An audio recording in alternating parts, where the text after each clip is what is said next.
নমস্কার, আমি ফাল্গুনী কুমার মুখোপাধ্যায়। আপনারা দেখছেন আমাদের বাংলার educational channel edu help Durgapur. Edu help Durgapur পক্ষ থেকে আজকে আমাদের এই ভিডিও সেশনে আপনাদের প্রত্যেককে স্বাগত জানাচ্ছি। আজকে আমাদের এই ভিডিও সেশনে একটা ইম্পর্টেন্ট বিষয় নিয়ে আলোচনা করব, সেটি ওয়েস্ট বেঙ্গল জয়েন্ট এন্ট্রান্স এক্সামিনেশনের যে ডেট ছিল 28 এপ্রিল 2024, সেই এক্সামিনেশন ইতিমধ্যে হয়ে গেছে। এবছরে আমাদের টোটাল যে এক্সামিনি ছিল, পরীক্ষার্থী ছিল, তাদের সংখ্যা ছিল 1,42,694 জন।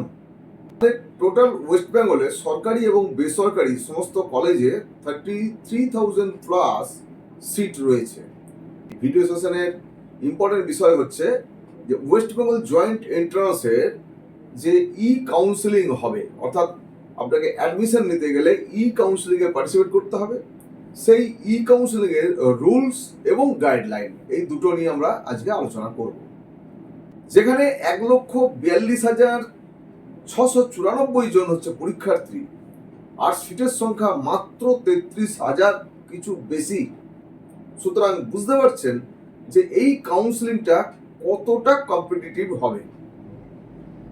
তাই আজকে ছাত্রছাত্রী বন্ধু তোমরা এবং অভিভাবক যারা আপনারা দেখছেন, তাদেরকে বলবো যে আজকে প্রথম আমাদের চ্যানেল যারা দেখছেন, এই চ্যানেলটিকে সাবস্ক্রাইব করে রাখুন আর বেল আইকনে ক্লিক করে নোটিফিকেশন ফর অল করে রাখুন।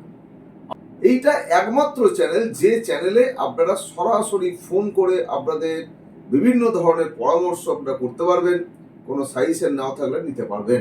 2024-এর এই যে কাউন্সিলিংয়ের রুলস এবং গাইডলাইন সম্পর্কে বলে দিই। কারণ যেদিন এক্সামিনেশন হলো, জয়েন্ট এন্ট্রান্স এক্সামিনেশনের দিনে আমি সেন্টারে বাইরে অভিভাবকদের সঙ্গে কথা বলতে চাই। কথা বলার সময় দেখি যে বহু অভিভাবকই সম্পূর্ণ বিষয়গুলি সম্বন্ধে অবগত নন। কারণ একটাই, যে আপনার ছেলে বা মেয়ে তারা এবছরে এই পরীক্ষায় বসেছে এবং এই বিষয়ে আপনার সম্যক ধারণা না থাকারই কথা। তাই আপনাকে কোনো এক্সপিরিয়েন্সড হচ্ছে লোক, সে আপনার বন্ধু হতে পারে, আপনার প্রতিবেশী হতে পারে, বা কোনো ক্যারিয়ার কাউন্সিলর, তাদের সঙ্গেই আপনাকে যোগাযোগ করতে হবে পরবর্তী যে পদক্ষেপ, সেই পদক্ষেপে সহযোগিতা নেওয়ার জন্য বা হেল্প নেওয়ার জন্য। কারণ এই যে কাউন্সিলিং হবে, এই কাউন্সিলিংটা অত্যন্ত গুরুত্বপূর্ণ বিষয়। তা আমি বলবো অন্যান্য যে ভিডিওগুলি, তার মধ্যে আপনারা কোনোভাবে স্কিপ করবেন না, প্রত্যেকটি কথার মধ্যে ইম্পর্টেন্সই পাবেন। আমি ধীরে ধীরে আপনাদের বোঝালে পুরো বিষয়টা বুঝে যাবেন। আমি বিগত বছরগুলিতে শুনেছি অনেক স্টুডেন্টকে, যে আমি যদি প্রথম রাউন্ডে সিট না পাই বা সেকেন্ড রাউন্ডে যদি সিট পাই, তাও হচ্ছে আমি শেষ রাউন্ড পর্যন্ত দেখব। আপনারা যারা দেখছেন তাদের অবগতির জন্য জানাই যে জয়েন্ট এন্ট্রান্স এক্সামিনেশনের মধ্যে দিয়ে এই যে সরকারি এবং বেসরকারি কলেজগুলিতে ভর্তি হবে, সেই জায়গাতে ওয়েস্ট বেঙ্গল জয়েন্ট এন্ট্রান্স এক্সামিনেশনের যে র্যাঙ্ক, সেই র্যাঙ্ক এবং আপনি চাইলে যেই মেইন তার র্যাঙ্ক দিয়েও আপনি এই কাউন্সিলিংয়ে রেজিস্ট্রেশন করাতে পারবেন। এই যে কাউন্সিলিং হবে, তার জন্য প্রথমেই হচ্ছে ক্যান্ডিডেটকে একটা রেজিস্ট্রেশন করতে হবে। এই রেজিস্ট্রেশনের জন্য ফিস লাগবে 500 টাকা। এই রেজিস্ট্রেশন করার সময় ক্যান্ডিডেটকে নতুন করে কয়েকটি ডেটা ইনপুট দিতে হবে, যেমন তার এইচএসের মার্কস। কারণ যখন তোমরা বা আপনারা যখন ফর্ম ফিল আপ করেছিলেন, সেই সময়ে যারা এবছরের অ্যাপিয়ারিং, অর্থাৎ 2024-এ যারা 10+2 অ্যাপিয়ার করেছিল, তারা ওখানে অ্যাপিয়ারিং এর টিক দিয়েছিলেন। পূর্ববর্তী বছরগুলোতে যারা পাস করেছিল তারা নাম্বার বসিয়েছে বা পাসিং একটা দিয়েছে। তাহলে এবছরে যারা অ্যাপিয়ারিং ক্যান্ডিডেট, তাদের মার্কসটা ওখানে বসাতে হবে এই কারণে যে এই ওয়েস্ট বেঙ্গল জয়েন্ট এন্ট্রান্স এক্সামিনেশনের মধ্যে দিয়ে যখন এই যে ইঞ্জিনিয়ারিং, টেকনোলজি, আর্কিটেকচার বা ব্যাচেলর অফ ফার্মাসি কোর্সের জন্য ভর্তি হবে, তখন বিভিন্ন ইনস্টিটিউটগুলোতে বিভিন্ন ধরনের ক্রাইটেরিয়া থাকে মার্কসের 10+2 এর। পশ্চিমবঙ্গে এই সমস্ত সরকারি কলেজগুলিতে 45% বা প্রাইভেট কলেজগুলো 45% মার্কস ক্রাইটেরিয়াতে ভর্তি হয়, কিন্তু সমস্ত ইনস্টিটিউটে এই 45% মার্কসে কভার করে না। কোনো ইনস্টিটিউট হচ্ছে 60% ইন এগ্রিগেট, কোথাও কোথাও স্পেসিফিক্যালি বলা থাকে ফিজিক্স, কেমিস্ট্রি এবং ম্যাথে হচ্ছে 60% করে ইন্ডিভিজুয়ালি থাকতে হবে, অ্যান্ড ইংলিশে পাস থাকতে হবে। সুতরাং এগুলো ক্রাইটেরিয়া। যাদবপুর ইউনিভার্সিটিতে যেমন 60% ক্রাইটেরিয়া থাকবে, অন্যান্য বেশ কিছু কলেজে বেশ কিছু স্পেসিফিক কোর্সে এজ এবং এই নাম্বারের কিছু ক্রাইটেরিয়া থাকে। সুতরাং এই জন্যই হচ্ছে আমাদেরকে 10+2 এর নাম্বার যেমন হচ্ছে রেজিস্ট্রেশনের সময় বসাতে হবে, অন্যদের ক্লাস 10 এর যে ইংলিশের নাম্বার সেটাও বসাতে হবে। এখন এই কাউন্সিলিং নিয়ে আমরা সরাসরি তার যে গাইডলাইন সেটাতে আমরা চলে যাব। মূলত ওয়েস্ট বেঙ্গল জয়েন্ট এন্ট্রান্স এক্সামিনেশনের যে কাউন্সিলিং, সেই কাউন্সিলিং এ দুটি মেন রাউন্ড হয়। একটিকে বলা হয় অ্যালটমেন্ট রাউন্ড বা রাউন্ড 1, অন্যটি হচ্ছে আপগ্রেডেশন রাউন্ড বা রাউন্ড 2, এবং তার পরবর্তীকালে একটি মপ আপ রাউন্ড। এখন ধীরে ধীরে এই রাউন্ডগুলো এবং সেখানকার কি নিয়ম কানুন সবটা আপনাদের সঙ্গে শেয়ার করছি। সঙ্গে থাকুন, দেখতে থাকুন। এডু হেল্প দুর্গাপুর চ্যানেল, আপনার চেনাশোনা সবাইকে বলুন এই চ্যানেলটা দেখতে। রাউন্ড 1 এ র্যাঙ্ক অনুযায়ী সিট অ্যালোকেশন হবে, তার জন্য আপনাকে চয়েস ফিলিং করতে হবে। চয়েস ফিলিং কিভাবে করবেন সেই পরবর্তীকালে আমি আরেকটা ভিডিও নিয়ে আসবো, সুবিধা হবে। একই সঙ্গে সবগুলো বলে দিলে গুলিয়ে যাবে। এখন আমরা এই যে চয়েস ফিলিং করব, চয়েস ফিলিং করার পরে আমার অ্যাকর্ডিং টু মাই র্যাঙ্ক আমার সিট অ্যালোকেশন হবে। তাহলে এই যে সিট অ্যালোকেশনের আগে আমি যখন রেজিস্ট্রেশন করলাম, রেজিস্ট্রেশন করার চয়েস ফিলিং করলাম, ফার্স্ট রাউন্ডে যে সিট অ্যালোকেশন হলো সেখানে দেখা গেল কোনো একটা ইনস্টিটিউটে সে আমি 50টি চয়েস দিয়েছি, বিভিন্ন কলেজ মিলে বিভিন্ন সাবজেক্ট প্রায়োরিটি করে আমি 50টি চয়েস দিলাম। তার মধ্যে ধরে নেওয়া যাক যে আমার হয়তো 20 নম্বর চয়েস বা নাম্বার 20 সিরিয়ালে যে চয়েসটা ছিল সেই চয়েসে আমার ফার্স্ট রাউন্ডে সিট অ্যালট হলো। এই সিট অ্যালট হয়ে যাওয়ার পরে আপনাকে কিন্তু ডকুমেন্ট ভেরিফিকেশনের জন্য ওই ইনস্টিটিউটেই ফিজিক্যালি অ্যাপিয়ার হতে হবে ক্যান্ডিডেটকে। সেখানে কিন্তু পেরেন্টসদের কাউকে অ্যালাউ করা হবে না। এই ফিজিক্যালি যখন ওখানে যাবে তখন ডকুমেন্ট ভেরিফিকেশন করতে হবে। ডকুমেন্ট ভেরিফিকেশনের জন্য 1 নম্বর লাগবে আপনার ওয়েস্ট বেঙ্গল জয়েন্ট এন্ট্রান্স এক্সামিনেশনের যে অ্যাপ্লিকেশন করেছিলেন তার confirmation page, West Bengal joint entrance এক্সামিনেশনের admit card, West Bengal joint এন্ট্রান্সের এই যে রেজিস্ট্রেশন করছেন তার যে 500 রুপিস আপনি দেবেন তার রিসিপ্ট, এই যে ওয়েস্ট বেঙ্গল জয়েন্টের জন্য আপনি যাবেন তার যে র্যাঙ্ক কার্ড সেই র্যাঙ্ক কার্ডের কপি, এছাড়াও ক্লাস 10 লেভেলের অ্যাডমিট কার্ড বা বার্থ সার্টিফিকেট এজ প্রুফের জন্য লাগবে ক্লাস 10 এর মার্কশিট, ক্লাস 12 এর মার্কশিট, যে ক্যাটাগরি ক্যান্ডিডেট সেই ক্যাটাগরি সার্টিফিকেট, টিএফডব্লিউ ক্যান্ডিডেট যদি হয় তাদের জন্য হচ্ছে ওখানে নিয়ে যেতে হবে ইনকাম সার্টিফিকেট, পিডব্লিউডি ক্যান্ডিডেট যদি হন তাহলে পিডব্লিউডি ক্যান্ডিডেট তার নির্দিষ্ট সার্টিফিকেট এবং ডোমিসাইল সার্টিফিকেট নিয়ে যেতে হবে। এই টোটাল কাগজের এক সেট ফটোকপি বা জেরক্স আপনাকে সঙ্গে নিয়ে যেতে হবে, তার সঙ্গে অরিজিনালগুলো নিয়ে যেতে হবে। এই ফার্স্ট রাউন্ডে যেখানে আমার সিট অ্যালোকেশন হলো সেই ইনস্টিটিউটে ভেরিফিকেশন করানোর পর আমার হাতে দুটি অপশন থাকবে। একটি হতে পারে কি যে ইনস্টিটিউটটা আমি চেয়েছিলাম সেই ইনস্টিটিউট, অর্থাৎ আমার টোটাল 50টার মধ্যে 1 নম্বর চয়েসেই হয়তো আমার পেয়ে গেছি, আমি 1 নম্বর চয়েসের কলেজ, আমার র্যাঙ্ক খুব ভালো ছিল, আমি 1 নম্বর চয়েসেই পেয়ে গেছি। সেই ক্ষেত্রে ভেরিফিকেশনের পরে কিন্তু আপনাকে আপনার ভর্তি প্রক্রিয়া পুরো সম্পন্ন করে ফেলতে হবে ওখানে, আপনার আর অন্য কোনো উপায় থাকবে না। কিন্তু একে যদি আমার অ্যালটমেন্ট না হয়ে থাকে, অর্থাৎ চয়েসের 1 নম্বর সিরিয়াল কলেজটা যদি আমার না হয়ে থাকে, 2 বা তার নিচের দিকে যদি হয়ে থাকে, যেমন বললাম 20 নম্বর চয়েসে আপনার যদি হয়ে থাকে, সেই ক্ষেত্রে আপনি কিন্তু আরেকটা চান্স পাবেন আপগ্রেডেশন রাউন্ডে যাওয়ার জন্য। তাহলে যদি কেউ মনে করে ফার্স্ট রাউন্ডে যে কলেজটি পেলাম সেখানে আমি ভর্তি হয়ে যাব, 1 নম্বর সিরিয়ালে যারা হবে তাকে ম্যান্ডেটরি ভর্তি হতেই হবে, তাহলে ক্যান্সেল হয়ে যাবে, সে সমস্ত কাউন্সিলিং রাউন্ড থেকে বাদ হয়ে যাবে, ইভেন সে মক আপ রাউন্ডেও অংশগ্রহণ করতে পারবে না। অন্যদিকে 2 বা তার নিচের সিরিয়ালে যদি কেউ পেয়ে থাকে সে আপগ্রেডেশনের একটা ফেসিলিটি পাবে। তাই এই ভেরিফিকেশনে যাওয়ার সময় আপনাকে সিদ্ধান্ত নিতে হবে আপনি আপগ্রেডেশন দেবেন নাকি ভর্তি হবেন।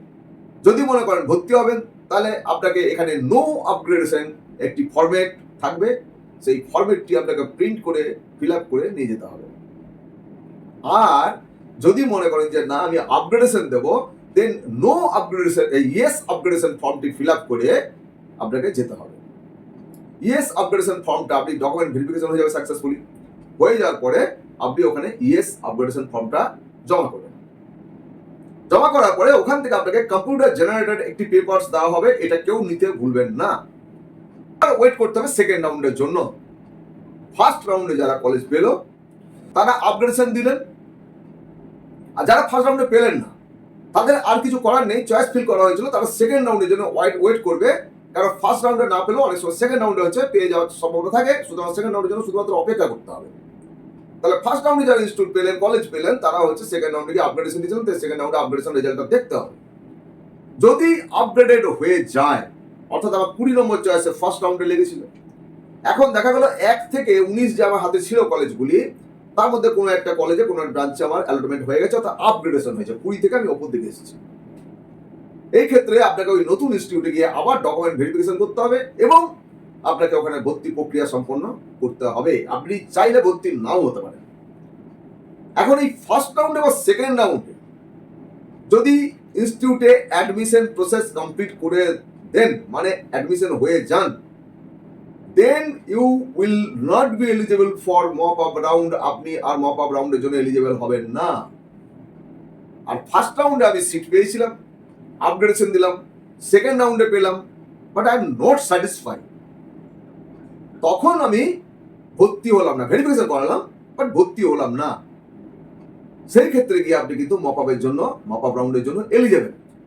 তাহলে এই বিষয়টা ক্লিয়ার যে ফার্স্ট রাউন্ড বা সেকেন্ড রাউন্ডে আপনার অ্যাডমিশন প্রসেস কমপ্লিট হয়ে থাকলে আপনি আর মপ আপ রাউন্ডে যেতে পারছেন না। অন্যদিকে সিট পাওয়ার সত্ত্বেও আপনি ভর্তি হননি, ভেরিফিকেশন করেছেন, ভর্তি হননি, তাহলে কিন্তু আপনি মপ আপ রাউন্ডে যেতে পারবেন।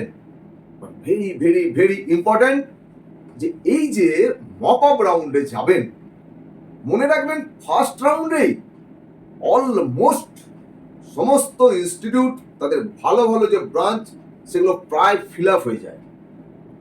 সেকেন্ড রাউন্ডে তার মধ্যেও কিছু আপগ্রেডেশন দেওয়ার জন্য সেকেন্ড রাউন্ডে কিছুটা হলেও হয়। আর মপ আপ রাউন্ডে তথাকথিত যে সমস্ত মফস্বলের কলেজগুলো মোটামুটি থাকে তাদের বেশ কিছু সিট পড়ে থাকে, সেগুলোতে ভর্তির সুযোগ পাওয়া যায়। কিন্তু আমরা সকলেই চাই আমি আমার র্যাঙ্ক অনুযায়ী পশ্চিমবঙ্গের এই যে ওয়েস্ট বেঙ্গল জয়েন্ট এন্ট্রান্স এক্সামিনেশনের মধ্যে দিয়ে যেগুলি তথাকথিত প্রিমিয়ার কলেজ সেগুলোতে আমরা ভর্তি হতে চাই। সুতরাং 33,000 সিটের মধ্যে অধিকাংশ সিট হচ্ছে খালি রয়ে যায়, কিন্তু সেগুলো মফস্বলের কলেজ, সেগুলো কিন্তু প্রিমিয়ার কলেজগুলোতে খুব ভালো ভালো সিট আর পড়ে থাকে না। এই সময় আপনাকে সিদ্ধান্ত নিতে হবে কি ধরনের ব্রাঞ্চে পড়াশোনা করবেন, অর্থাৎ ডাইরেকশনটাকে আপনাকে আগে ঠিক করে নিতে হবে। অনেকে নানা রকম মিশিয়ে আপনারা চয়েস দেন, পরবর্তীকালে যে কোনো একটা ব্রাঞ্চে যদি সিট অ্যালোকেশন হয়ে যায় এবং ভর্তি প্রক্রিয়ার পরে অনেকের সাথে আলোচনা করে দেখা যায় আমার তো এত র্যাঙ্ক ছিল, তাতে আমি এটা পেয়ে গেলাম, কম্পিউটার সায়েন্স পেয়ে গেলাম, তুই কেন পেলি না, কেন আইটি পেলি, বা তুই কেন ইসি পেলি, বা তুই কেন মেকানিক্যাল গেলি বা ইলেকট্রিক্যালে গেলি, এই ধরনের আলোচনা হয়। সুতরাং আপনাকে এই কাউন্সিলিং যখন চলবে সেই সময় আপনাকে খুব সুচিন্তিতভাবে এই চয়েস ফিলিং যেটা হবে সেটা ঠিক করতে হবে। তাই আপনি পশ্চিমবঙ্গে থাকেন, পশ্চিমবঙ্গের কোনগুলি প্রিমিয়ার কলেজ, কোনগুলিতে আপনি আপনার ছেলে বা মেয়েকে ভর্তি করতে চান, কোন ব্রাঞ্চটাতে ভর্তি করতে চান, 4 বছর পরে এরা যখন পাস করে বেরিয়ে যাবে জব অপরচুনিটি কোথায় থাকবে, এই সমস্ত বিষয়টাকে আপনাকে পর্যালোচনা করেই হচ্ছে চয়েস ফিলিং করতে হবে। এবং এই চয়েস ফিলিং এর সময় অবশ্যই অভিভাবকদের আমি অভিভাবক যারা রয়েছে তাদেরকে আমি অবশ্যই অনুরোধ করবো যে আপনারা আপনার ছেলে বা মেয়েটির সঙ্গে এই চয়েস ফিলিং গুরুত্বপূর্ণ সময়টাতে আপনারা সাথ দেবেন, সঙ্গে থাকবেন। কেন এরা এখন হচ্ছে প্রিম্যাচুর, এরা এখনো অত ম্যাচুরিটি ওদের আসেনি, সুতরাং এই সময়টা থাকবেন। আর চয়েস ফিলিং যখন হবে তখন আপনাকে এক্সপার্ট ওপিনিয়ন হোক, সে আপনার বন্ধু হোক, প্রতিবেশী হোক, যার কাছে হোক নিতে হবে। যদি না হয় ডেফিনেট আপনাকে কোনো ক্যারিয়ার কাউন্সিলর তাদের কাছে যোগাযোগ করতে হবে। দুর্গাপুর থেকে আমি আমার অর্গানাইজারের পক্ষ থেকে এই যে কাউন্সিলিং এর পার্টটা কিভাবে চয়েস ফিলিং করতে হবে অ্যাকর্ডিং টু দ্য স্টুডেন্টস বা ক্যান্ডিডেটস র্যাঙ্ক, তার কি চয়েস, সে কি পড়তে চায়, কোন কোন কলেজগুলি তার পছন্দ, ডিসকাশন করে তার মতো করে একটা চয়েস ফিলিং ড্রাফট আমরা বানিয়ে দিই। তার জন্য সামান্য কিছু ফিস লাগে, প্রতি বছরই 50-60 জন অ্যাটলিস্ট আসে, তাদেরকে এই চয়েস ফিলিং আমরা করে দিই এবং সাকসেসফুলি লাস্ট ইয়ারেও আমরা সাকসেসফুলি হচ্ছে তাদের কলেজ পেয়েছে এবং তাদের পছন্দ মতো কলেজ হয়েছে। 2-1 হয়তো গড়রাজি থাকেন যে আমার ঠিক সঠিক হলো না, পছন্দ হলো না, কিন্তু এখানে বিচার্য হচ্ছে যে আপনার স্টুডেন্টের র্যাঙ্ক, যার অনেক ভালো র্যাঙ্ক, ডেফিনেট সে খুব ভালো কলেজের দিকেই যাবে। যাদের একটু পিছন থেকে র্যাঙ্ক হবে, তারা এই যে প্রিমিয়ার কলেজের লিস্ট বললাম, সেই লিস্টের পিছন থেকেই থাকবে। এটাকে মেনে নিতে হবে। বাট মনে রাখতে হবে 10+2 তার যদি number more than 60% in aggregate থাকে, যেখানে 45% ক্রাইটেরিয়া, বাট 60% যদি থাকে বা 75%, 80%, 90% যদি তার 10+2 এর নাম্বার থাকে, আর এই যে ইঞ্জিনিয়ারিং করতে যাবে সেখানে তার সিজিপিএ কে 8.59 যদি রাখতে পারে, তাহলে গোবরেও পদ্ম ফুল ফুটবে। আপনারা জানেন যে 2022 সালে যে ক্যাম্পাসিং হয়েছিল, সেই ক্যাম্পাসিং এর যাদবপুর ইউনিভার্সিটি থেকে রানাঘাটের একটি ছেলে, সে গুগলে অফার পেয়েছিল 1.4 crore, but he was not from computer science IT, ও ছিল প্রোডাকশন ইঞ্জিনিয়ারিং ডিপার্টমেন্ট থেকে। সুতরাং পড়াশোনাকে যদি ঠিকঠাক করা যায়, নিজের রেজাল্টকে যদি করা যায়, তাহলে আজকের দুনিয়া ভরে যে রিসেশন চলছে, আশা করছি এবছরে যারা ভর্তি হবে 4 বছর পরে এই রিসেশন কেটে যাবে এবং তোমাদের জন্য ভালো দিন আসবে। তোমরা নিজেদের ভালো করে প্রিপেয়ার করবে, নিজেদের তৈরি করবে। একজন ইঞ্জিনিয়ার বা আর্কিটেকচার বা ফার্মাসিতে যারা যাবে, তারাও নিজেদের ভালো করে তৈরি করতে পারো, তাহলে আমার আশা তোমাদেরও প্লেসমেন্ট হবে। ভালো স্টুডেন্ট তারা অফ ক্যাম্পাসিংয়েও হচ্ছে খুব ভালো প্লেসমেন্ট পেতে পারে। আর মানে শেষ করার আগে একটু মক আপ রাউন্ড নিয়ে বলে নিই যে ফার্স্ট রাউন্ডে যারা কলেজ পেল না, সেকেন্ড রাউন্ডেও কলেজ পেল না, তারা মক আপ রাউন্ডে পার্টিসিপেট করতে পারবে। শুধুমাত্র 200 টাকা দিয়ে তাকে রেজিস্ট্রেশন করতে হবে। আর ফার্স্ট রাউন্ডে রেজিস্ট্রেশন করেনি, সেকেন্ড রাউন্ডে রেজিস্ট্রেশন আর হয় না, তারাও মক আপ রাউন্ডে যেতে পারবে। বাট তার ফার্স্ট রাউন্ডে রেজিস্ট্রেশন করেনি, সেকেন্ড রাউন্ডে কিন্তু রেজিস্ট্রেশন হয় না, তাহলে মক আপ রাউন্ডে যদি তারা যদি করতে চায়, তাহলে দেখে 1000 টাকা দিয়ে এখানে রেজিস্ট্রেশন করতে হবে মক আপ রাউন্ডে পার্টিসিপেট করার জন্য। অন্যদিকে জেইমেন থেকে যদি কেউ থাকে, তাদেরও একই, তাদেরও 1000 টাকা দিয়ে করতে হবে যদি তারা ফার্স্ট এবং সেকেন্ড রাউন্ডে কোনো রকম রেজিস্ট্রেশন না করে থাকে। সেকেন্ড রাউন্ডে রেজিস্ট্রেশন হয় না, সুতরাং ফার্স্ট রাউন্ডে যদি রেজিস্ট্রেশন না করে থাকে, সেক্ষেত্রে মক আপ রাউন্ডে রেজিস্ট্রেশন করতে হলে 1000 টাকা দিয়ে রেজিস্ট্রেশন করতে হবে। এবং সেখানে যে সিট ম্যাট্রিক্স থাকবে, সেই সিট ম্যাট্রিক্স দেখেই হচ্ছে ফিল আপ করতে হবে। তৎপরবর্তী যখনই বেরিয়ে যাবে, অ্যালোকেশন হয়ে যাবে, সেই অ্যালোকেশন হয়ে গেলে ওই ইনস্টিটিউটে গিয়ে আবার তাকে ভেরিফিকেশন করাতে হবে এবং ভর্তি প্রক্রিয়া সম্পন্ন করতে হবে। এই যে মক আপ রাউন্ড, এটা কিন্তু একটাই রাউন্ড, এরপরেই কিন্তু admission process West Bengal joint entrance এক্সামিনেশনে শেষ হয়ে যায়। অনেকক্ষণ আপনাদের সঙ্গে কথা বললাম, আশা করছি এই ভিডিও আপনাদের জন্য অত্যন্ত উপযোগী হবে। আপনাদের এই ভিডিওর কথাবার্তা যদি ভালো লাগে, অবশ্যই হচ্ছে পজিটিভ আপনার মন্তব্য করবেন। আপনাদের পজিটিভ কমেন্ট বক্সে এলে অন্যান্য গ্রাহক, অন্যান্য দর্শক যারা থাকবে, তাদের ভালো লাগবে, ভালো লাগবেন, সবাই আমাদের সঙ্গে থাকবেন। আগামী দিনে এই চ্যানেলকে এগিয়ে নেওয়ার জন্য আপনারা সহযোগিতা করবেন। যারা ইতিমধ্যে আমাদের সহযোগিতা দিচ্ছেন, তাদেরকে অনেক অনেক ধন্যবাদ জানাচ্ছি। প্রত্যেক ছাত্রছাত্রী বন্ধু এবং অভিভাবক যারা রইলেন, প্রত্যেকে নমস্কার, শুভেচ্ছা, অভিনন্দন জানিয়ে আজকে এই ভিডিও এপিসোড শেষ করব। প্রচন্ড দাবদাহ চলছে, সবাই ভালো থাকুন, সুস্থ থাকুন। অপেক্ষা করুন আমার নতুন নতুন ভিডিওর জন্য। ধন্যবাদ।